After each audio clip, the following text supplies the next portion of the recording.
जो छत्रपती शिवरायांबद्दल अस्मिता आपली प्रत्येकाची आपल्या जीवनक्रमामध्ये असते आणि तो कोसळल्यानंतर जे दुःख झालं आणि ज्या वेदना झाल्या त्या वेदनेच्या आधारावरती आजचं हे आंदोलन खऱ्या अर्थाने, जरी आम्ही राज्य शासनामध्ये असलो, महायुती जरी असली तरी आमच्या देखील एक वैयक्तिक भावना छत्रपती शिवरायांबद्दल आहे. आता मी तर सुभेदार खंडोजी मानकरांचा वारस आहे, त्यामुळे त्या परंपरेची, स्वराज्य निर्मितीच्या परंपरेमध्ये असताना छत्रपतींबद्दल असं काही घडत असेल तर त्याचा निषेध करणं देखील गरजेचं आहे. आणि म्हणजे ज्या लोकांना हे काम दिलं होतं, म्हणजे शिल्पकार असतील, कोण आर्किटेक्ट असतील, त्यांनी संपूर्ण तेथील हवामानाचा, पावसाचा अंदाज, या सगळ्या गोष्टीचा असणारा प्रभाव, कोकणामध्ये असणारं जे वातावरण आहे, त्या सगळ्या वातावरणाचा अभ्यास करून हा पुतळा उभा करायला पाहिजे होता. आणि एवढ्या घाईगर्दीने हा पुतळा उभा, आपण बघितलं की अरबी समुद्रामध्ये देखील शिवस्मारक उभं राहणार होतं, पण काही अडचणींमुळे ते उभं राहू शकलेलं नाहीये.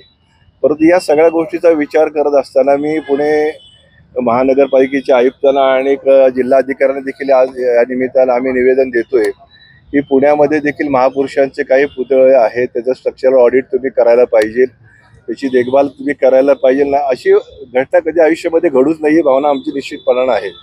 परंतु छत्रपती शिवरायांबद्दल असणारे असे अतिशय मनापासून दुःख झाले की एवढ्या वेदना होत आहेत की अरे, ज्या छत्रपतींनी या देशाला सर्वाधिकपणे एक गतिमान करण्याचं सामर्थ्य ज्या कर्तृत्वामध्ये आहेत आणि त्यांचा पुतळा जर अशा पद्धतीने जर पडत असेल तर ही दुर्दैवी घटना ही या ठिकाणी जी घडलेली आहे, अतिशय दुःख झालेलं आहे.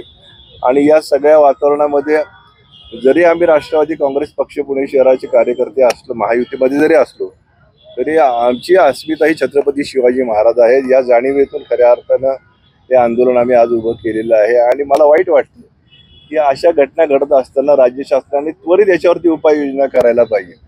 माननीय मुख्यमंत्री असतील, माननीय अजितदादा असतील, माननीय देवेंद्र फडणवीस असतील, यांना देखील माझी या आंदोलनाच्या निमित्ताने विनंती आहे की पुतळे उभे करण्याची घाई आपण करू नका. त्याचं पावित्र्य राखण्याचं, जपण्याची प्रयत्न आपण आपल्या आयुष्यामध्ये करायला पाहिजे. कारण की नुसतेच पुतळे आपण उभं करतो, परंतु आता छत्रपती शिवरायांनी आपल्या जीवनक्रमामध्ये 350 वर्षापूर्वी किल्ले उभे केले, त्याला आज कुठेही टच नाहीये.